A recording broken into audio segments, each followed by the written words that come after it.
Pare, ito yung paraan ng pagtatahi ng sapatos. Bali, diskarte lang yan. Tiyaga at sipag lang ang kailangan. Ito rin yung mga paraan.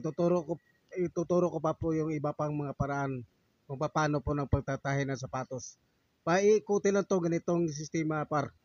Ganyan lang po yung kwan. Ganyan lang yung paraan ng pagtatahi. Tuloy-tuloy lang, paikot po yan, paikot. Hanggang sa matapos mabuo na yung buong sapatos sa pagtatahi nito.